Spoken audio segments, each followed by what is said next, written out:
Well, here we go. There we go. How you doing, Blair? I'm doing fine. Are we recording Oh already? yeah, we're on. Oh, Sure, okay.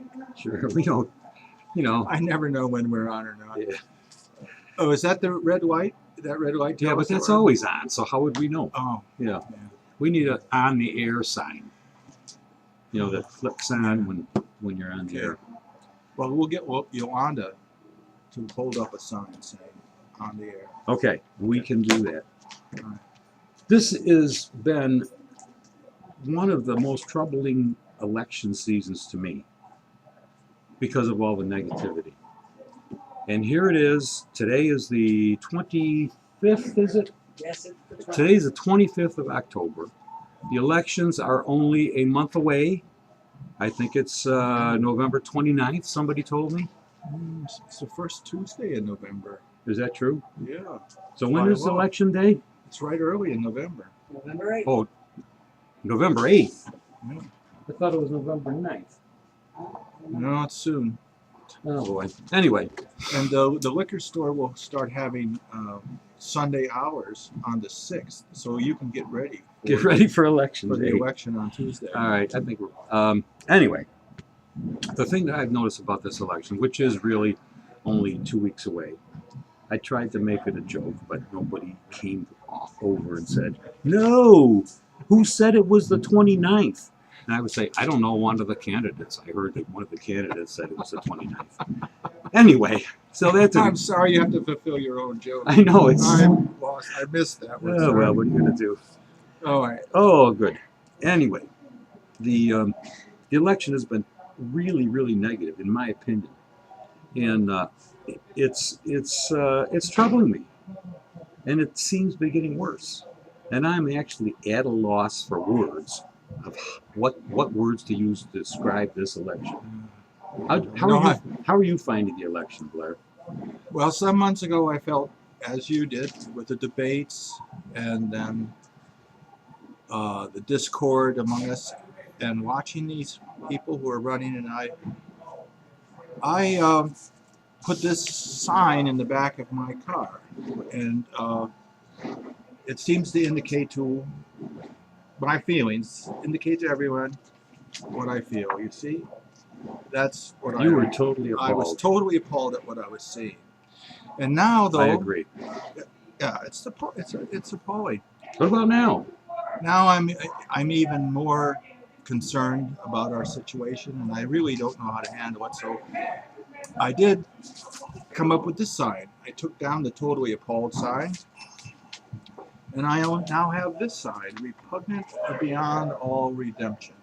And I find that to be expressing my inner feeling as we get closer and closer to the election. Well, I think that's important for our personal well-being to express our inner feelings like that, Blair. Well, But do you think repugnant is the right word? well, at first, Repugnant beyond all redemption? yeah, it is. Well, repugnant can mean only a reciprocal antagonism. I don't like you, you don't like me. No, We're repugnant. Yeah, I don't like them, but I don't think they dislike me. No. So, but there are other. I looked it up to see if we were using the right word. Okay. And here, let me try this. There you go. Repugnant. Synonyms for repugnant. Yeah, what are they? Repellent. Okay. Suggests a generally forbidding or unlovely quality that causes one to back away. Oh, I'm backing away from this thing anyway. Abhorrent implies an active antagonism. Distasteful, a contrariness to one's tastes or inclinations, and causes a shrinking or reluctance to accept or agree. That's good, distasteful. And the old standby, obnoxious, Oh, yes. objectionable, too great to tolerate. Oh. Invidious. I haven't used the word invidious in a long time, I but never use that word. no. Insidious. Insidious. Invidious has something to do with unviewable, I think. Okay. Not able to be seen.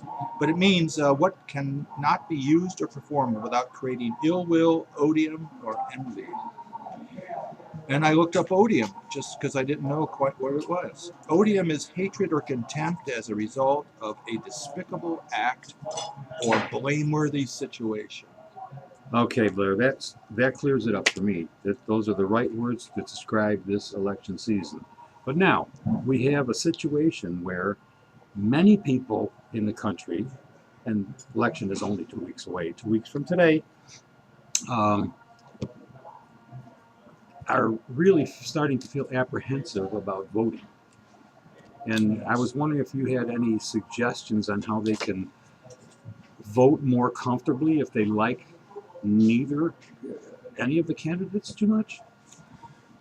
Well, I have come up with one solution which I hope is helpful to all of us. I don't believe anyone out there is actually undecided, but they're confused as to what they're going to do when they get in there. Yeah. Because many of us want to vote, especially for the people lower down the ballot. Yeah. So you have to stand in that enclosure Mm-hmm. and vote, even though it's odious to do Yes. so. So I have a solution. Well, the whole situation stinks as far as I'm concerned. Yeah. And so I have a way to help us. I went into the laundry room and I got a clothespin, but I found that it would not fit my nose. Oh, I see that. So I had to adapt. How do you do that? It doesn't take any special tools. Okay. It's not rocket surgery or anything. Okay. You take the original clothespin. You can get them at Dunham's, can't you? Yeah, they're very inexpensive. For Okay. a few dollars, you get 100 of them. All right. But you're only allowed to vote once, so you only really need one. Okay. You lift up the spring from the keepers, the little slots Yep, here. I see the keepers. Push it back and change the fulcrum from forward to back. Okay. That opens it wide. And Wow. Now you can vote. now you could do your civic duty. That's So- fantastic. And this is what I'm going to do next Tuesday in November. Do you have an extra one that I can have? You can have this one. You have to Thank you. adapt it yourself. I'll adapt it later, but I wanted to just show a little close-up of where the keeper is and where you how you make that adjustment. Okay. Well, I think that pretty much answers all their questions. Your questions, my questions. I think we can get on with it. I think we're pretty well set. What do you think, Edie? Time for you to go home, sir. That's it. Time to go.